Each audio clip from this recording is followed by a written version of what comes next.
Goeiedag, baie welkom by Stellenbosch Gemeente se aanlyn diens. Die feit dat ons so 'n koneksie kan bou oor afstand is vir ons waardevol.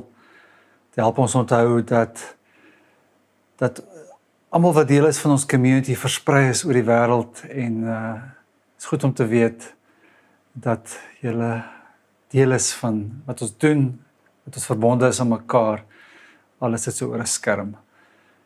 Die gesprek in Stellenbosch op die oomblik draai rondom die ongelooflike mooi herfsweer. Die vraag wat heeltyd gevra word is, wanneer kom die winter? Wanneer kom die reën? Ek hoop die weer is goed by jou. Waar ons is, moet ons dit waardeer en geniet hierdie herfs. Dalk so 'n bietjie meer in die oomblik wees as om die winter te antisipeer. Ons is sonder twyfel in die oorgang van seisoene. Ons sien dit aan hoeveel later die son opkom in die oggend en hoeveel vroeër hy sak in die middag. En hierdie oorgang van seisoene is nie net 'n fisiologiese weerding nie, maar dit is ook 'n metafoor vir ons lewe. Ons lewe dikwels in oorgange. En ons gee so 'n bietjie van 'n tree nou na 'n nuwe reeks toe wat juist met tyd te doen het. Mag dit vir jou sinvol wees om saam met ons op reis te wees die volgende 4 weke, wanneer ons nadink oor die impak wat tyd het binne spiritualiteit en binne ons lewens. Kom ons wees so oomblik stil en ons bid saam.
Vader, ons is so afhanklik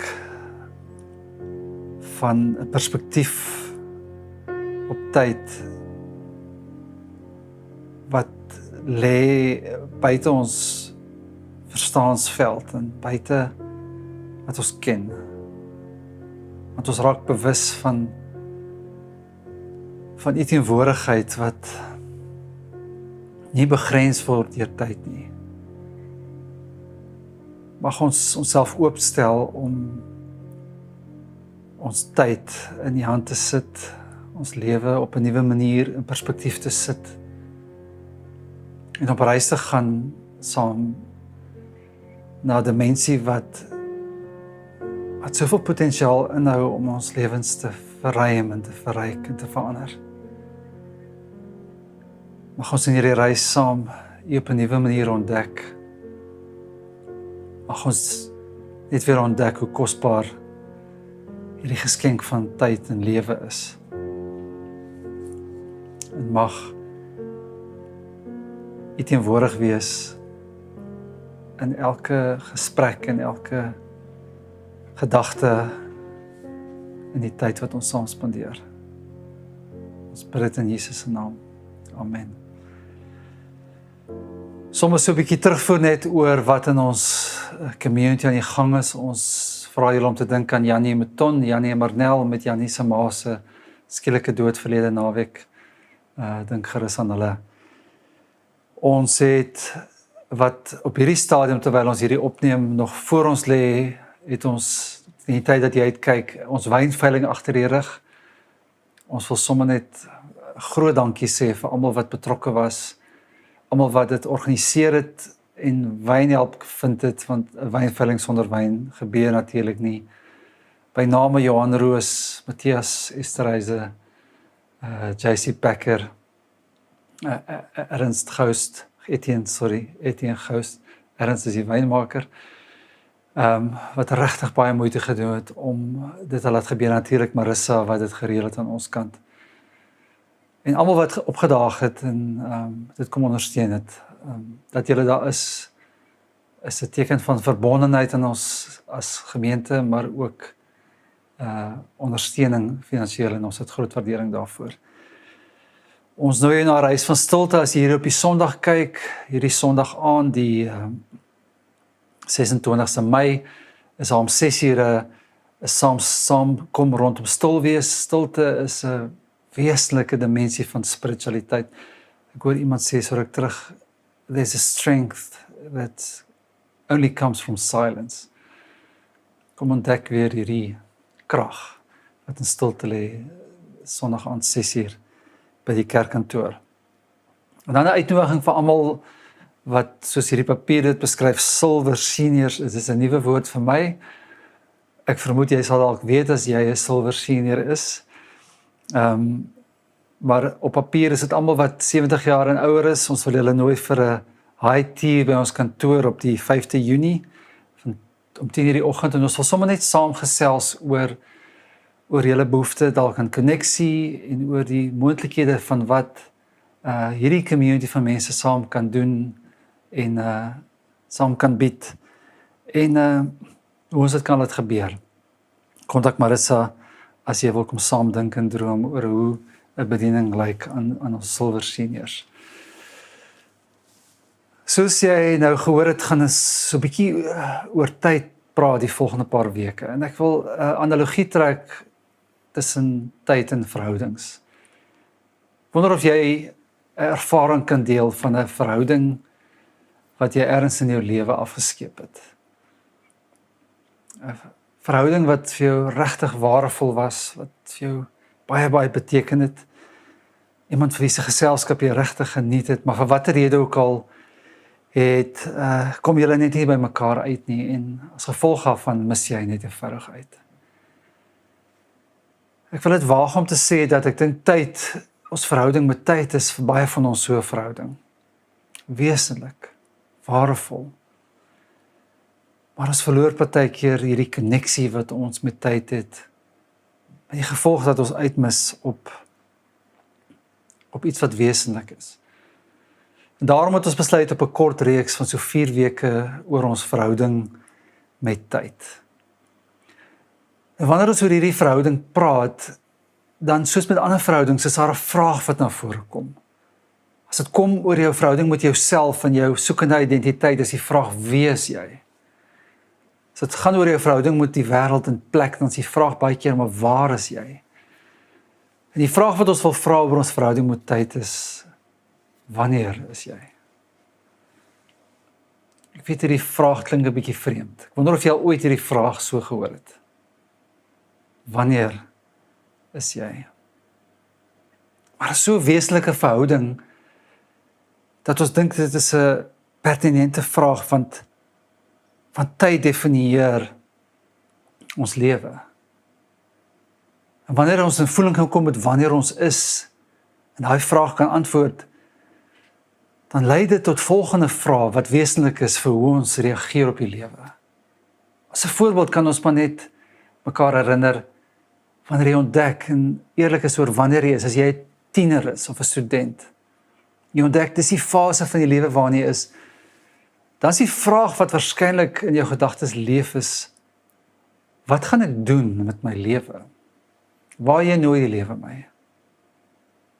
As die vraag op wanneer vir jou is dat jy in die silwer jare van jou lewe is, dan is 'n ander vraag wat voor lê. Dan is die vraag dalk, waar is die tyd heen? En waarvoor het ek nog tyd? As jy in jou middeljare is die vraag baie keer, maar waar gaan ek tyd kry? En waarmee hou ek my besig? So die vraag, wanneer is jy, is 'n wesenlike vraag binne hierdie reeks. En die vraag wat ek nou genoem het, kan elkeen lei tot sy eie vorm van disoriëntasie. As jy nie weet wie jy is nie, dan worstel jy met jou identiteit. As jy nie weet waar jy is nie, dan worstel jy met jou bestemming of jou rigting. En as jy nie weet wanneer jy is nie.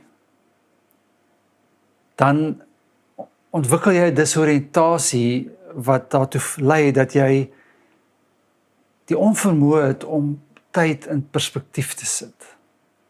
Daar's 'n mediese woord vir iemand wat worstel met die kondisie van perspektief vir tyd verloor. Die woord is diskronometrie. Iemand het diskronometrie wanneer jy jou perspektief op tyd verloor, wanneer 'n minuut voel soos 'n uur, voel soos 'n dag. Ons disoriëntasie in die lewe het soms te doen met 'n onvermoë om tyd te kan weeg. Dink ons lei dalk aan 'n tipe geestelike diskronometrie. En ons verloor 'n besef van die gewig van tyd.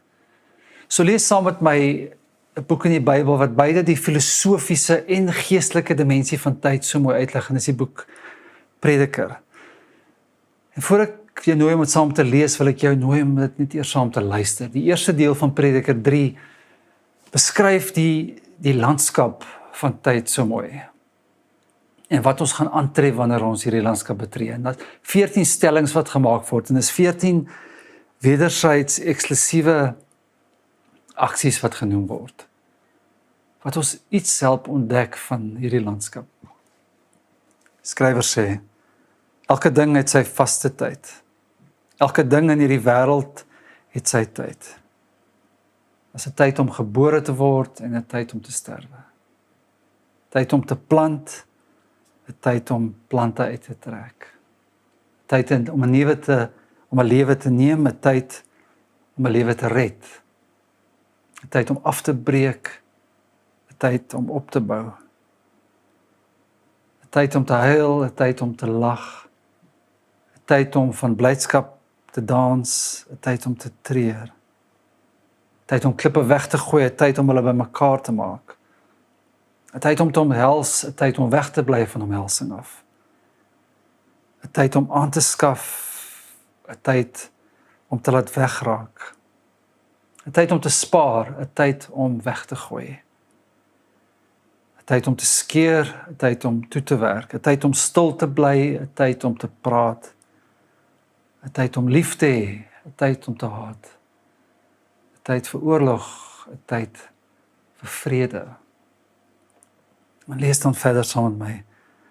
Wat kry die mens vir die werk waarmee hy hom vermoei?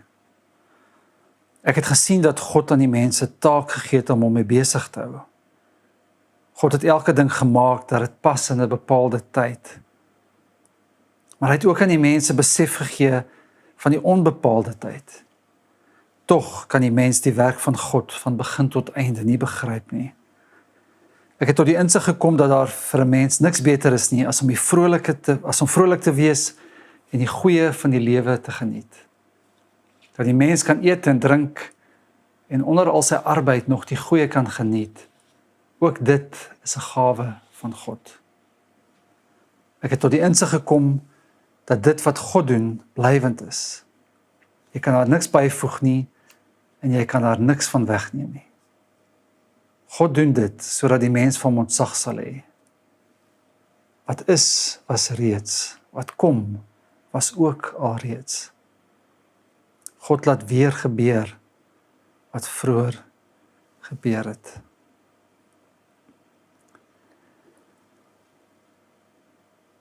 Ons onvermoë om te ontdek watter waarde tyd het en watter gewig dit het en watter impak dit het op spiritualiteit.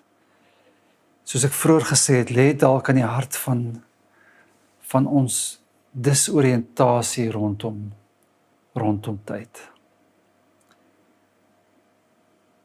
En ons uitnodiging is om te ontdek wat tyd te doen het met ons geloof en ons verhouding met God. Die filosoof Charles Taylor sê dit mooi, hy sê, to recognize one's connection with the spirit in history is to change oneself and the way one acts. It is like living amid the cacophony of the modern world and finally discerning the beat of the Spirit in history and knowing how to dance in time. Ons het nodig om hierdie bewustheid van God en geloof in God en verhouding met God te plaas binne tyd. Ons het nodig om te leer hoe om die ritme te vang van God se teenwoordigheid. Mooi metafoor daarvoor is amper dat God is soos 'n lied. Dis hierdie lied wat net nog altyd speel en ons het nodig om die in tempo van hierdie lied te snap en in ritme te kom met hierdie lied en met ons lewens. En daarom wil ons oor tyd gesels en ons sal telkens ons verhouding met tyd so bietjie verruim vanuit 'n ander perspektief elke week. Sodat ons weer 'n sinvolle koneksie met tyd kan maak en tyd kan spandeer met tyd. So 'n antwoord op hierdie vraag, wanneer is ons? Wil ons vandag die vraag antwoord deur te sê, ons is midde in 'n leeftyd. En hierdie kort streepie op die skerm verteenwoordig net hierdie leeftyd. Hierdie leeftyd wat begrens word deur dood en geboorte. Nou oor jou geboorte het jy geen sê gehad nie en kon niks aan doen nie. En ons dood lê ergens voor ons in die lewe. En om te sê dat ons net vir 'n leeftyd bestaan is soos ons in Engels sê, stating the obvious. Maar dit is tog wesentlik wanneer ons praat oor tyd om onsself te konfronteer daarmee dat ons leef 'n leeftyd wat begrens word. En binne hierdie gedagte dat ons 'n leeftyd is daar tog 'n paar wesenlike drempels verskuil wat ons anders laat dink oor tyd. Vir 'n begin, net weer 'n besef van die geskenk van lewe. Die feit dat ons hier is. Die toevalligheid van ons geboorte. Die genade wat dit is om die lewe te kan hê. 'n Tweede perspektief is die onafwendbaarheid van dood. Hierdie konfrontasie wat ergens vir ons voorlê, maar wat ons dalk onderdruk. Wanneer ons onsself herinner ons is 'n leeftyd, dan word ons gedring om dit te doen. Sê ek moet dit in perspektief sit. Ergens gaan my lewe eindig. En dan tussen hierdie begin en hierdie einde nooi 'n leeftyd ons tot 'n ervaring van die lewe. Tot al hierdie oomblikke waarna hierdie prediker verwys, die tye van ons lewe en dalk die ervaring soms dat dit alles lei tot niks. Dat al hierdie vermoeienis wat ons maak lei tot niks of nie. Dalk ervaar jy dit as geweldig sinvol. Maar leeftyd nooi my en jou as 'n skepsel van God. Om te vra, watter vorm moet hierdie leeftyd aanneem, sodat dit 'n gepaste respons kan wees op die geskenk van lewe. Dit som net vir 'n begin is 'n bietjie van 'n breër perspektief. Tweede antwoord op die vraag, wanneer is ons, wat vloei vanuit leeftyd, is dat ons leeftyd is verborge in ewigheid. Iets veel groter, en dis wat hierdie groter blou lyn verteenwoordig is, ewigheid, en jy moet jouself nou verbeel, hierdie blou lyn gaan vir ewig aan, links en na regs. En jou lewe is hierdie klein streepie, en eintlik as ons verder uitzoom, wat ons eintlik maar moet doen is, dit word 'n spikkeltjie, die pale blue dotty die amper. Ons lewe word 'n spikkeltjie op die tydlyn van ewigheid. Ons praat oor ewigheid, want ons het hierdie ingeboude vermoë, kapasiteit, om bewus te wees hiervan. Dis waarna die prediker verwys wanneer hy sê, God het ons 'n bewustheid gegee van die onbepaalde tyd. Ja, ons raak bewus van dit wat ons hier doen in die tye in ons lewe, in die tye wat ons in ons hand hou, maar ons het ook 'n besef van die onbepaalde tyd. En dis 'n moeilike woord om te vertaal uit die Hebreëus. Dit beteken iets soos eternity. Amper 'n desire of eternity. wat ons ontdek is dat ons leeftyd verweef is met 'n groter ewigheid, veel groter tydlyn. Wat ons bring natuurlik op die landskap van God self. Want hy beskryf homself as tyd. Ons lees hiervan in Openbaring 21.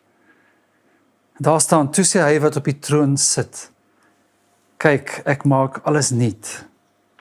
En daarna sê hy, skryf hierdie woorde op, want hulle is betroubaar en waar. En verder sê hy vir my, dit het klaar gebeur. Ek is die Alfa en Omega, die begin en die einde. Ek is die Alfa en Omega, die begin en die einde. Nou, jy weet dit waarskynlik, maar Alfa en Omega was die eerste en die laaste woord van die Griekse alfabet. Die taal waarin die Nuwe Testament aanvanklik geskryf is. Dis die begin en die einde van hierdie tydlyn van alfabet wat betekenis, moontlikheid vashou van taal. Die uitdrukking word geïnterpreteer as 'n aanduiding van God se ewigheid. En die feit dat God ewig is vir my en jou net te filosofies en te moeilik om te verstaan. Maar wat dit aan my en jou moet doen, dit moet aan ons die gerusstelling gee van hierdie ongelooflike mooi woorde in Kolossense 3. En ek wil begin met die laaste sin van hierdie vers wat sê, julle lewe is saam met Christus verborge in God. Dis wat dit aan my en jou moet doen. Ek besef dat hierdie tydlyn van my leeftyd is verborge in die ewigheid in God. Maar kom ons lees die hele sin saam. Aangesien julle saam met Christus uit die dood opgewek is, moet julle strewe na die dinge daarbo waar Christus is, waar hy aan die regterhand van God sit. Rig julle gedagtes op die dinge wat daarbo is, nie op die dinge wat op die aarde is nie, want julle het gesterwe, en julle lewe is saam met Christus verborge in God. Julle lewe, jou hele tydlyn van jou leeftyd, saam met Christus verborge in God. Wow. Ons leeftyd word nie begrens deur geboorte en dood nie. Jou leeftyd word begrens deur God se ewige teenwoordigheid. En dit maak amper soos hierdie teks ons aanmoedig, maak dit vir ons moontlik om nog 'n vraag te begin vra oor hierdie tydlyn van ons lewe. Is daar 'n manier hoe ek hierdie leeftyd kan belyn met God se intensie, God se bedoeling? En wat is dit? Ek dink daar's verskillende maniere om daai vraag te antwoord, maar as jy net deur die boodskap van die Bybel lees, dan dink ek ons sou kon sê die bedoeling met God se handeling met ons is lewe, herstel, herskepping, nuwe lewe, versoening, liefde. Dis die traject van hierdie groter tydlyn, groter ewigheid, groter intensie waarmee God besig is. En die prediker sê, hy het bewus geraak daarvan dat dit wat God doen, dit is blywend. Ek dink hy het 'n waarheid beet as hy dit sê. Maar ek dink hy het 'n halwe waarheid beet wanneer hy sê ons kan daar niks byvoeg nie. Want die boodskap van die Nuwe Testament is dat ek en jy medewerkers raak van die skepping van hierdie werklikheid van God. Hierdie ewigheid wat aarde toe kom, hierdie werklikheid wat mens word. En dat ek en jy tog 'n vermoë het om binne hierdie leeftyd iets by te dra van wat ewigheidswaarde het. En dit hooplik die perspektief van leeftyd neersit binne ewigheid. So tree terug. Wat doen ek met hierdie leeftyd? En hoe belyn dit met die groter prentjie van wie God is en wat God doen? En dan 'n derde perspektief op wanneer is ons, en ek wil terugkeer hierna, want dit bring ons terug by ons eie tydlyn. Ons is in die skadu van ons verlede. Ons het gesê ons leeftyd word begrens deur geboorte en dood.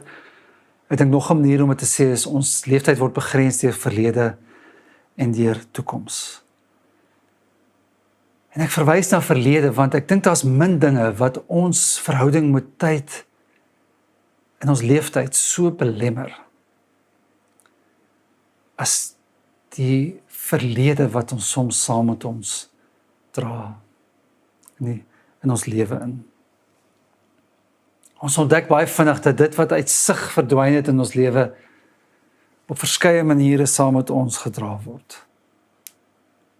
En ons identiteit en ons karakter en ons selfbegrip en ons gewoontes van gedrag reflekteer iets van ons eie storie. En selfs weier is dit iets van ons storielyn van generasies en storielyn van kultuur. Ek is gereeld stom geslaan oor die wilskrag wat die verlede het in ons lewe. Ek voel amper vir my soos water wat op die oppervlak van ons lewe gaan lê en dan syfer dit so deur al die krakies, na elke hoekie en elke stukkie van ons lewe toe. En net jy sal die vraag kan antwoord, watter wond is dit wat jy saamdra? Wat dit vir jou laat voel asof die teks van jou lewe nie deur jouself geskryf word nie. Asof hierdie narratief deur iemand anders bepaal word. Die horison van Jesus se eie leeftyd help ons nogal om te verstaan wat met ons verlede kan gebeur. Jesus word gebore en Jesus sterf en hy staan weer op. En toe hy weer opstaan, toe staan hy op met die merke van sy wonde steeds sigbaar. So wat ons ontdek is 'n uitnodiging na 'n lewe wat nie, die Engelse woord is reset. Ons verlede word nie reset nie. Ons word genooi om na 'n nuwe lewe waar die merke van ons wonde dalk sigbaar is, maar waar daar redemption was, herstel, genesing, herskepping. Dis wat moontlik is vanuit verlede. Dis hierdie wonder wat die Fariseë Nikodemus nie kon verstaan in sy gesprek met Jesus nie. Hy sê vir Jesus, hoe word ek deel van hierdie groot ding? Jesus sê vir hom, jy moet weergebore word. En in sy kop is die enigste opsie is om terug te gaan na die skoot van sy moeder en fisies weergebore te word, en dis tog nie moontlik nie. Sy eie kop is die reset van sy lewe, al opsie. En Jesus kom sê vir hom, dit werk nie so nie. Hoe dit werk is dat God se genade kan nie begin met jou verlede. Wat jy ook al in die naam van die verlede doen,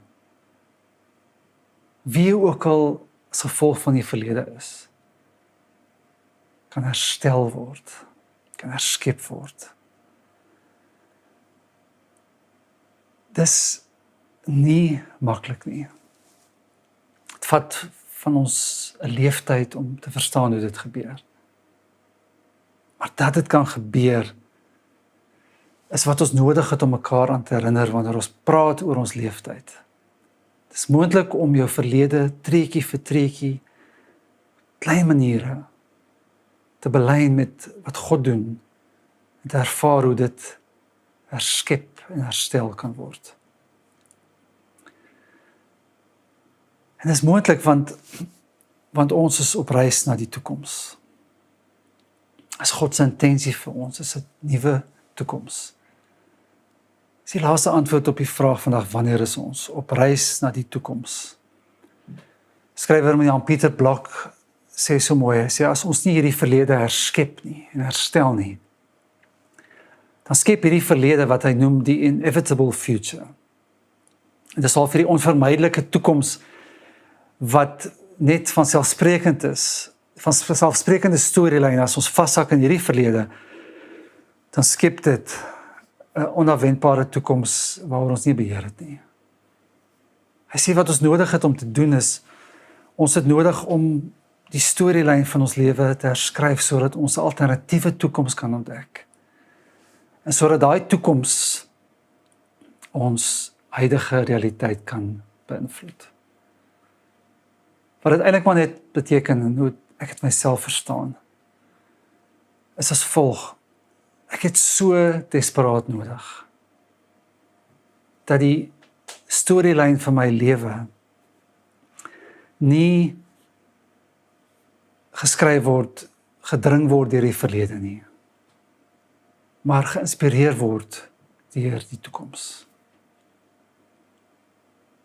Ek het so desperaat nodig om my lewe vorentoe te leef. Om vorentoe gebeur te word deur 'n alternatiewe toekoms wat my nooi, eerder as 'n verlede wat my van agteraf dring en forceer. En hierdie toekoms, gesien deur die lens van spiritualiteit, loop absoluut oor van possibility. Maar dis nie 'n oneindige moontlikheid nie, want hy word begrens deur dood. En daarom is dit so nodig dat ons ontdek dat ons leeftyd nie net 'n horison het van 'n verlede nie, maar ook die horison het van 'n toekoms. En daarom is dit so nodig dat ek en jy hierdie toekoms nie sien as 'n beperking nie, maar eerder as 'n lens, eerder as 'n fokus, wat my help om te leer leef met 'n aanvoeling vir wat regtig waardevol is en wat regtig wesenlik is. En ons het hierdie aanvoeling nodig, want ons het nodig om te leer hoe om ons leeftyd, ons tyd te belyn met dit waarmee God besig is. Ons moet leer onderskei hoe God beweeg in hierdie tye en in hierdie leeftyd waarin ek en jy leef nou. In hierdie era van die wêreldgeskiedenis, in hierdie seisoen van jou lewe. In hierdie dag en datum van tyd waarin ons nou is. Ek wil jou sommer nooi om 'n paar oomblikke te vat van refleksie en net na te dink oor jou leeftyd. Na te dink oor hoe jy hierdie leeftyd definieer, oor wat dit vir jou sou beteken dat hierdie leeftyd binne ewigheid val, oor wat die verlede en toekoms van jou leeftyd inhou en hoe dit jou gevorm het, en watter alternatiewe moontlikheid bestaan wanneer jy dit neersit binne die landskap van God se liefdevolle teenwoordigheid, sy vermoë om te herskep. En dan wil ek jou sommer net nooi om hierdie sin te voltooi as 'n verklaring vir jouself en dalk vir God. En hierdie sin sê ek het net een leeftyd.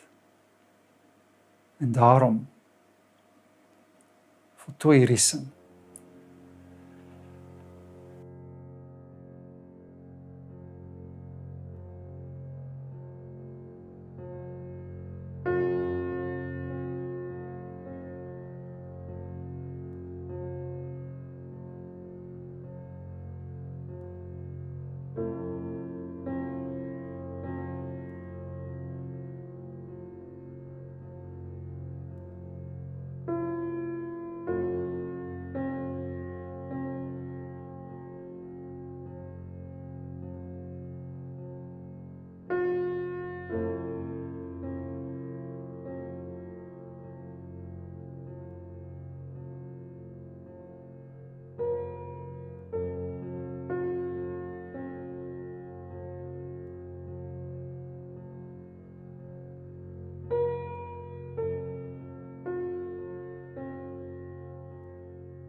Mag dit jou nooi na 'n nuwe perspektief op tyd, en mag hierdie hele reeks jou nooi na 'n nuwe verhouding daarmee. Ons gaan volgende week gesels oor die seisoene van ons lewe, die week daarna oor die kuns om 'n dag te leef met bewustheid, en die week daarna oor die kuns van 'n oomblik van bewustheid ontdek. Mag jy weet dat jou leeftyd geborge is, verborge is, en gesluit word in die liefdevolle teenwoordigheid van God. Amen. Jy het ook 'n geleentheid om te gee vir Stellenbosch gemeente en ons bediening. Ons het geweldig baie waardering vir die manier hoe julle dit doen. Die kodes verskyn op die skerm. Mag jy 'n wonderlike week verder hê en ons sien mekaar gou.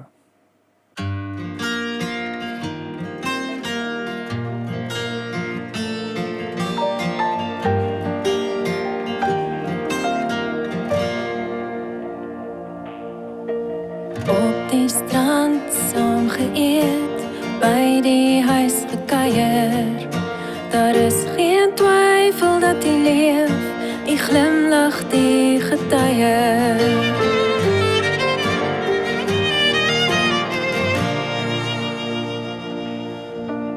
Hier is ons weer by mekaar, vertel ons van die Gees.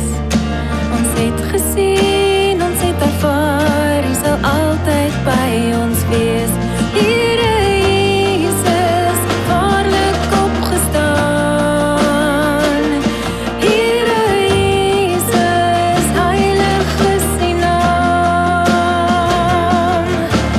Saam sal ons van God getuig, saam sal ons sy hart gaan wys. Saam gaan ons die wêreld in, saam die nuwe lewe bring.